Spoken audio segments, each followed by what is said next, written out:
Hello friend, मेरा नाम अरुण मौर्य है।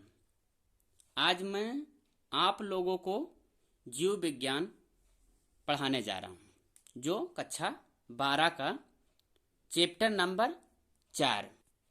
चैप्टर नंबर 4 नाम क्या है? वंशागति और विविधता के सिद्धांत। क्या नाम है? वंशागति और विविधता के सिद्धांत। चलिए, सबसे पहले हम अत लघु उत्तरीय पढ़ेंगे, फिर लघु उत्तरीय, फिर दीर्घ उत्तरीय प्रश्न पढ़ेंगे और सबसे लास्ट में हम बहुविकल्पीय करवाएंगे। तो आइए हम सबसे पहले अत लघु उत्तरीय प्रश्न का प्रश्न नंबर 1 देखते हैं। उसमें लिखा है वंशागति या आनुवंशिकता तथा आनुवंशिकी में अंतर स्पष्ट कीजिए। पहले शब्द पे ध्यान दीजिएगा। वंशागति और आनुवंशिकता दोनों एक ही चीजें हैं। होता क्या है, जिसे कोई पेरेंट है, वो पेरेंट वर्णांध है, मतलब लाल और हरा रंग को नहीं जान पाते हैं। जब वो रंग को नहीं जान पाते हैं, अब वो पेरेंट बच्चे को जन्म दिए, बच्चा भी वर्णांध है, बच्चा भी कलर को नहीं जान पाता है। तो अब हुआ क्या कि जो वो लक्षण था, मतलब वर्णांध का जो लक्षण था, पेरेंट से किस में चला आया? बच्चे में चला आया।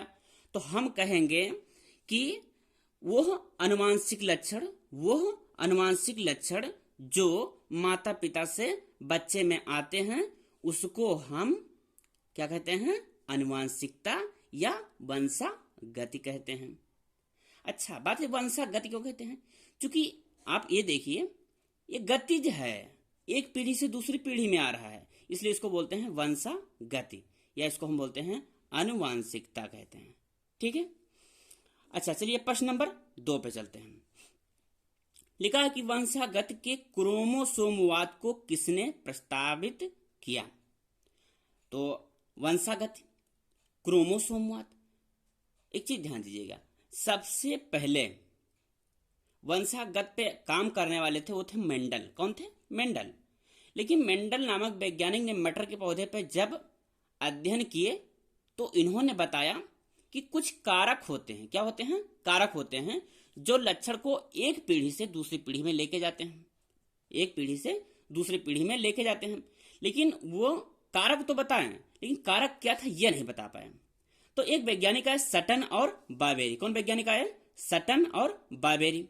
तो जो सटन और बाबेरी आए, इन्होंने कहा कि जो ये लक्षण एक पीढ़ी से दूसरी पीढ़ी में लाता है, वो लक्षण क्रोमोसोम होते हैं। कौन होते हैं? क्रोमोसोम। इसीलिए इसको क्रोमोसोमवाद कहते हैं। और क्रोमोसोमवाद देने वाले कौन थे? सटन और बाबेरी। समझ बेटा? ठीक है, अब चलते हैं आगे। प्रश्न नंबर 3 में मेंडल ने अपने प्रयोग के लिए कितने लक्षणों का चुनाव किया? किन्हीं 4 लक्षणों के नाम लिखिए। तो मेंडल जो थे, तो मेंडल ने सबसे पहले 7 पेयर लक्षण लिए थे। कितने पेयर लक्षण लिए थे? 7 पेयर। थोड़ा ध्यान दीजिएगा। जो मेंडल थे, चाहे हम बोले 14 लक्षण लिए थे। कितने लिए थे? 14 लक्षण बोले हम। ठीक है, या हम ऐसे कह सकते हैं कि 7 जोड़े लक्षण लिए थे। कितने? 7 जोड़े लक्षण लिए थे। क्यों? क्योंकि एक जोड़े में 2 लोग होते हैं। कितने लोग होते हैं? 2 लोग। तो 7 जोड़े में कितने हो जाएंगे? या 7 जोड़े में 14 नहीं हो जाएंगे, क्योंकि एक में 2 हैं, तो 7 में कितने हो जाएंगे? 14 हो जाएंगे। तो चाहे हम बोले 7 जोड़े लक्षण लिए थे, या बोले 14 लक्षण लिए थे। ठीक है, वो 14 लक्षण थे कौन कौन? थोड़ा ध्यान दीजिएगा। जैसे पुष्पों का रंग, हमको 4 ही लिखना है, 7 का नहीं लिखना है। पुष्पों का रंग, फूल का कलर, मटर के बारे में बता रहे हैं। किस पे अध्ययन किए थे? मटर के पौधे पर। जब मटर के पौधे पर अध्ययन किए थे, तो जो पुष्प का कलर था, मतलब फूल का कलर था, वो कैसा था? उन्होंने कहा देखिए, कोई भी फूल है तो जो लक्षण है, इसको हम थोड़ा इसमें बता रहे हैं। जिसे कुछ होगा प्रभावी, एक होगा अप्रभावी। क्या होगा? अप्रभावी। इसका मतलब क्या है? प्रभावी का मतलब होता है, जो प्रभावी का मतलब होता है कि वो जबरदस्त है। क्या है? जबरदस्त है। अप्रभावी मतलब कमजोर है बेचारा, ये कमजोर है, और ये क्या है? जबरदस्त है। जो जबरदस्त है वो अपना इफेक्ट दिखाएगा, दादागिरी दिखाएगा। तो ये जैसे कि कोई फूल है, क्या है? फूल है। तो बढ़िया फूल कौन माना जाएगा? जो किस कलर का हो? बैंगनी कलर हो। कैसा हो? बैंगनी कलर। यहां पर देखिए लिखा हुआ है कि जो बैंगनी कलर का होता है वो प्रभावी होता है, अच्छा होता है। जो सफेद होता है वो मरुल्ला होता है। कैसा होता है? मरुल्ला होता है, मतलब अप्रभावी होता है। बीज का रंग, बीज का रंग जो हरा कहते हैं ना, हरा मटर लेके आओ, हरा, तो हरा जो होता है वो प्रभावी है, मतलब अच्छा वाला है। और जो पीला होता है वो अप्रभावी है, मतलब वो अच्छा वाला नहीं है। पौधे की लंबाई, अब जाहिर सी बात है कि जो लंबा है तो वो कैसा होगा? डोमिनेंट होगा। जो छोटा होगा, वो जो बौना होगा, उसको कहा होगा अप्रभावी। अरे छोटा, जो लंबा होगा, लंबा आदमी बौने को अगर हफ्ता मार देगा तो ये छोटा का, जो छोटा वाला है कहाँ इसको मार पाएगा? तो लंबा वाला का है जबरदस्त है, मतलब वो प्रभावी है। जो बौना वाला है वो कैसा है? अप्रभावी है।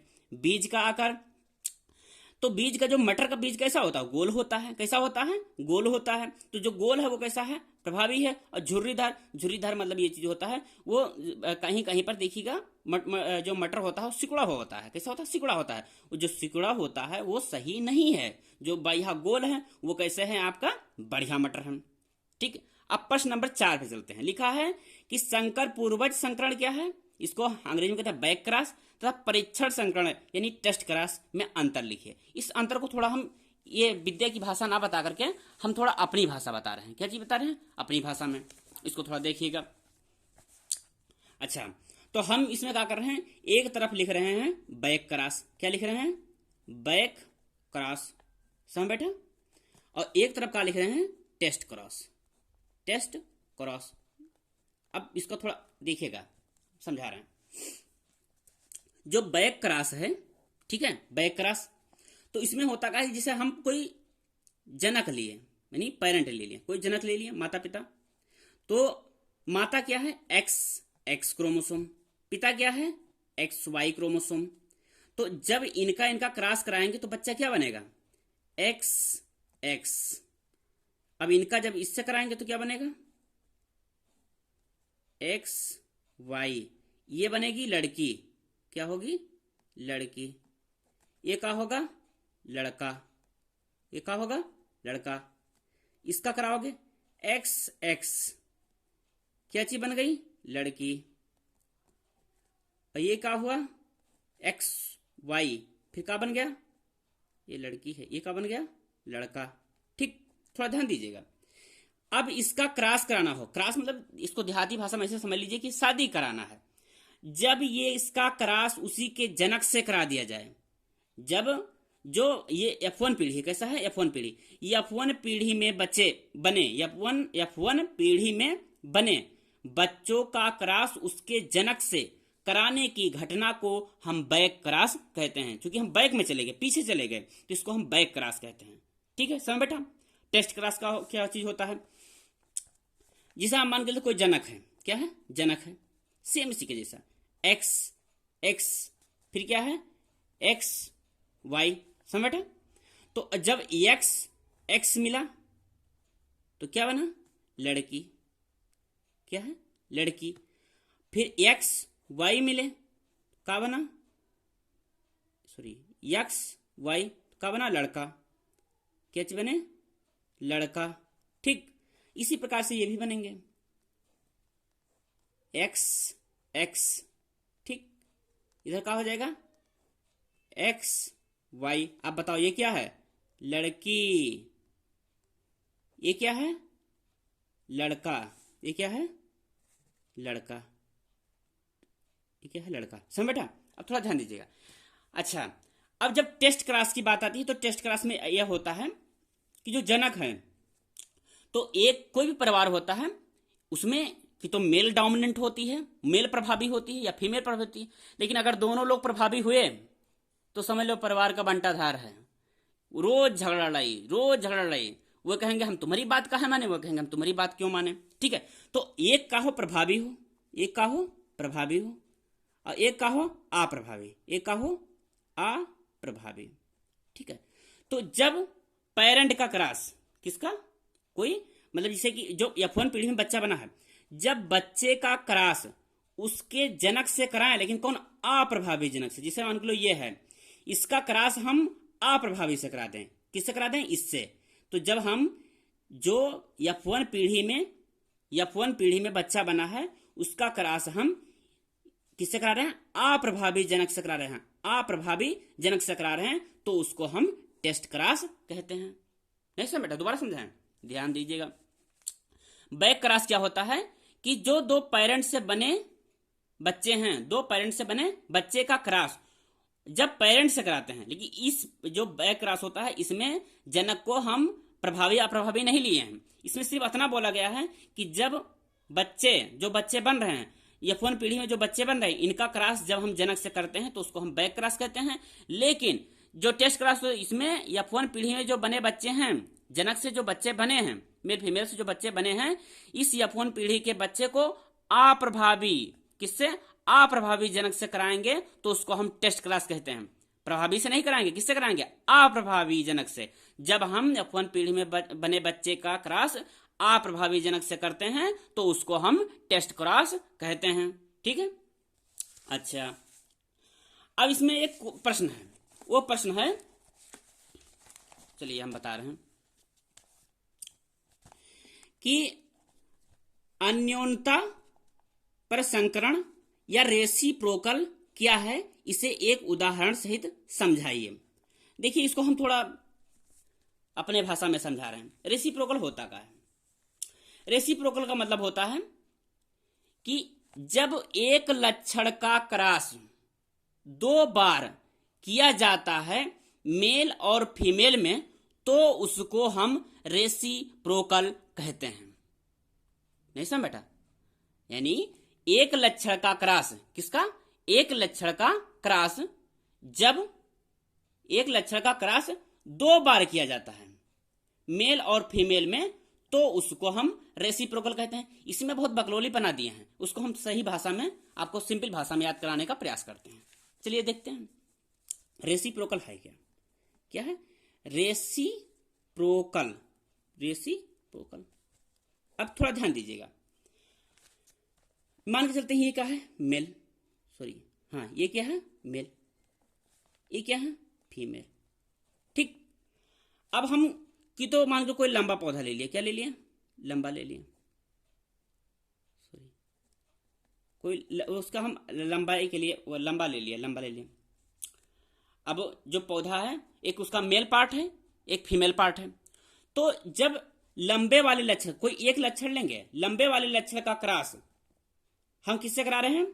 एक बार मेल से कराएं या फिर फीमेल से कराएं।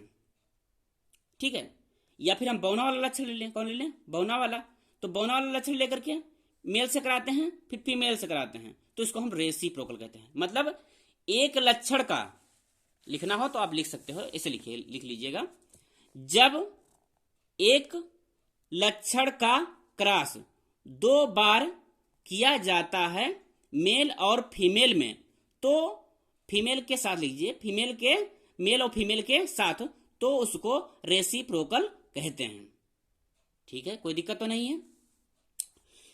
अच्छा, अब ऐसे देख लीजिए कि जैसे मेल फीमेल, अब मेल के पास क्या होता है? मेल के पास पोलन ग्रेन होता है। जो मेल है भैया, तो रेसिप्रोकल में जैसे जो मेल है, तो मेल ही के पास तो पोलन ग्रेन होगा, तो चाहे हम पोलन ग्रेन बोल दें।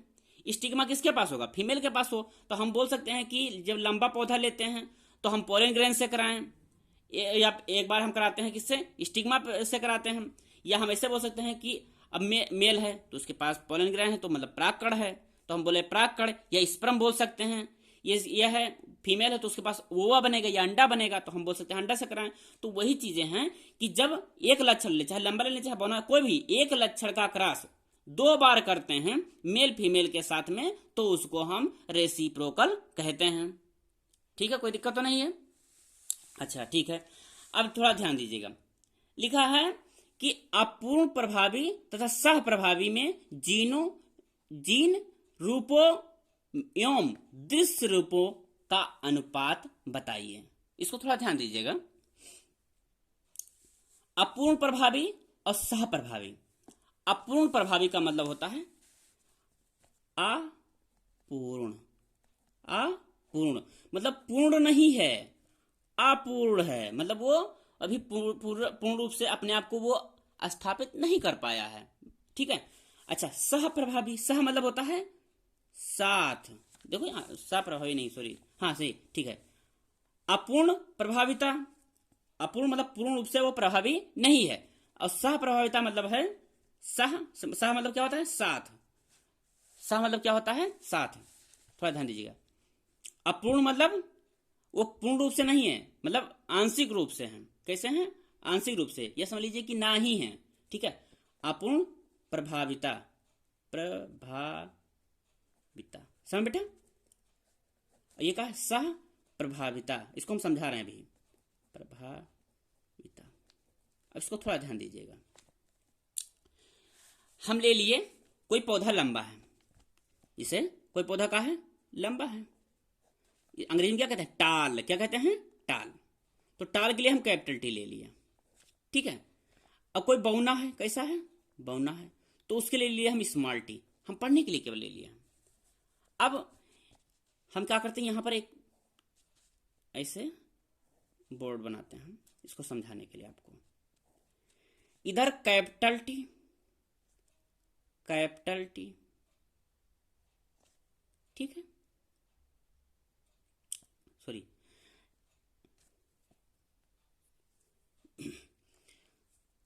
अब जैसे कैपिटल टी स्मॉल टी, इधर भी कैपिटल टी स्मॉल टी। अब ये आया कहां से भी बता रहे हैं। इसे देखिए, कोई पौधा लंबा है, तो लंबा दो कारण से हो सकता है कि तो वो लंबा कैपिटल टी से हो सकता है, या लंबा हो सकता है भैया कैपिटल टी स्मॉल टी से। ठीक है, तो हम मान के चलते हैं कि वो कैसे ले लिया? Capital T small T, capital T small T. और इसको थोड़ा हम समझा रहे हैं। तो यहां देखिए, capital T, capital T, capital T और फिर कैपिटल टी, ये कैपिटल टी स्मॉल टी इधर से, फिर देखिएगा, अब ले लीजिएगा, चलिए, कैपिटल टी, ये स्मॉल टी, फिर स्मॉल टी, स्मॉल टी। समझ बेटा कि ना भैया? देखिए इधर, इधर से ले लीजिए कैपिटल टी, टी, फिर कैपिटल टी स्मॉल टी। चूंकि अब यहां से कैपिटल टी, इधर से स्मॉल टी, फिर इधर से देखिए स्मॉल टी, इधर से भी स्मॉल टी। तो अब यहां पर देखेंगे तो इसका जो ये देखिए, कैपिटल टी कितने हैं? एक हैं। स्मॉल टी कितने हैं? एक हैं। और कैपिटल टी स्मॉल टी एक, कैपिटल टी स्मॉल टी एक, कितने हैं? दो। कुछ समझ बैठा कि नहीं? तो यहां पर जो था कि अपूर्ण प्रभाविता, सह प्रभाविता, तो अपूर्ण प्रभाविता, सह प्रभाविता, तो ये सह प्रभावी है। देखिए साथ साथ हैं, कैसे? साथ साथ दोनों हैं। मतलब capital T small T, capital T small T, और ये अकेले हैं, ये भी अकेले हैं, ये भी अकेला है तो वन है, ये कैसा है? ये भी वन है। ये capital T small T, capital T small T दो हैं। तो इसको हम क्या चीज कह सकते हैं? ये सह प्रभाविता है। ये क्या है? सह प्रभाविता। और ये क्या है आपका? अपूर्ण सह प्रभाविता। ये क्या है? अपूर्ण सह प्रभाविता। तो 1:1 है, 1:1, 1 क्या है? 1:2:1 रेशियो। जिसे 1 कौन है? ये वाला कैपिटल टी कितने हैं? 1 है। फिर capital T small T, capital T small T कितने हैं? 2 हैं। स्मॉल टी कितने हैं? 1 है। तो 1:1, जो 2 है ये कैसा है? सह प्रभाविता। दोनों लोग हैं, capital T small T, capital T small T. ये कैसे? कैपिटल है, ये स्मॉल है। ये कैसे हैं? ये अपूर्ण सह प्रभाविता है। और ये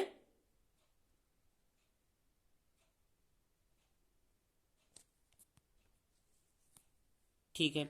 अब प्रश्न नंबर देखिए 7।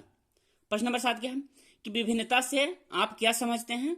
कोई 2 प्रकार की विभिन्नताएं बताइए। ठीक है, आप थोड़ा ध्यान दीजिएगा। विभिन्नता क्या है, आप इसको ऐसे ध्यान दीजिएगा कि अब जब यहां पर हम बात करेंगे, इसी का हम अगर बात करें तो ये डोमिनेंट, ये डोमिनेंट, ये डोमिनेंट भैया, ये प्रभावी, ये प्रभावी, ये प्रभावी, ये अप्रभावी, ये प्रभावी, ये अप्रभावी, ये अप्रभावी, ये अप्रभावी। तो ये 3 जो होंगे ये लंबे होंगे। कैसे होंगे? लंबे हो। देखिए कैपिटल टी लंबे के लिए लिए थे हम, कैपिटल टी किसके लिए लिए थे? लंबे के लिए। तो ये जो है आपका, ये लंबे हो जाएंगे। तो हम कहेंगे कि जो हमको जो दिखाई दे रहे हैं, जो हमको दिखाई दे रहा है, लंबे कितने हैं? लंबे कितने हैं? जो लंबा है 3 है। अब बौना कितने हैं? बौना 1 है। बौना कितना है? 1। तो हम कह सकते हैं कि 3 लंबे हैं, एक बौना है। लेकिन अगर जीन के आधार पर देखेंगे तो एक कैपिटल टी है, 2 हैं कैपिटल टी स्मॉल टी, एक है स्मॉल टी। तो जो आपको दिखाई दे लक्षण बाहर से, जिसे लंबा है कि बौना है, तो उसको हम बोलते हैं दैहिक, ठीक है, उसको क्या बोलते हैं, दैहिक विभिन्नता। और जो जीन लेवल पे हो, देखिए 1 to 1 ये जीन लेवल पे है, इसको हम बाहरी से नहीं देख सकते हैं, ये तो अंदर की बात है, तो इसको बोलते हैं जननिक विभिन्नता, दैहिक विभिन्नता और जननिक विभिन्नता। समझ बैठा कि नहीं? तो जो जननिक विभिन्नता होते हैं, देह मतलब देही शरीर के रूप से दिखाई देता है कि कौन कैसा है कौन कैसा नहीं, तो उसको हम बोलते हैं देही विभिन्नता। और जननिक विभिन्नताएं जो होती हैं वो अंदर से जीन लेवल पे जो विभिन्नताएं होती हैं उसको हम जननिक विभिन्नताएं कहते हैं। ठीक है, अब बात आती है कि अनुवांशिकी। प्रश्न नंबर 8 देखिएगा, अनुवांशिकी रोग क्या है? अनुवांशिकी रोग क्या है? मनुष्य में इस रोग के 2 उदाहरण दीजिए। अनुवांशिकी रोग क्या है? अनुवांशिकी रोग वो रोग होते हैं जो एक पीढ़ी से दूसरी पीढ़ी में जाते हैं, उसको हम अनुवांशिकी रोग कहते हैं। क्योंकि हम पहले आपको बताए थे, एक वर्णांधता था, क्या था? वर्णांधता। एक था हीमोफीलिया। थोड़ा ध्यान दीजिएगा, वर्णांधता क्या था? वर्ण मतलब होता है कलर, वर्ण मतलब क्या होता है? रंग या कलर। तो वर्णांधता में जो होता है वो व्यक्ति रंग को पहचान नहीं पाता है। मतलब क्या होता है, जो वर्णांध होते हैं, वर्णांधता होते हैं व्यक्ति, वो रंग को नहीं पहचान पाते हैं। कौन सा रंग? वो रंग होता है, कौन कौन रंग बोलिए? लाल और कौन सा? हरा। तो ये रंग नहीं पहचान पाते हैं कौन? जो वर्णांधता के बीमारी होते हैं। अगर किसी पेरेंट में है तो उसके बच्चे में वर्णांध हो जाएगा। एक बीमारी और है, उसका क्या नाम है? देखिए, हीमोफीलिया। क्या नाम है? हीमोफीलिया। ओके, हीमो के बाद क्या है? Philia, haemophilia. तो जो हीमोफीलिया है, हीमोफीलिया, ओके, अब थोड़ा ध्यान दीजिएगा। तो हीमोफीलिया में क्या होता है? तो जो हीमोफीलिया होता है इसकी खासियत ये, मतलब ये ऐसी बीमारी होता है, अगर ये पेरेंट में है तो बच्चे में हो जाएगा कौन? हीमोफीलिया। इसके अंदर ये दिक्कत हो जाती है कि अगर कहीं पर ब्लेड से किसी से कट लग गया, जैसे यहां पर कट लग गया, तो जब कट लग जाएगा वो वहां पर ब्लीडिंग बंद नहीं होगी। क्यों नहीं होगी? क्योंकि वहां पर क्लोटिंग फैक्टर नहीं होते हैं, जो वहां पर थक्का जमाते हैं वो वहां पर नहीं होते हैं। अच्छा, तो जो थक्का जमाने वाले हैं वो हैं ही नहीं, तो ब्लीडिंग रुकेगी? नहीं रुकेगी। वैसा ब्लीडिंग जो होता है 8 मिनट में रुक जानी चाहिए। कहीं पर आप कटेंगे, अगर 8 मिनट में ब्लीडिंग रुक जानी चाहिए। Natural phenomena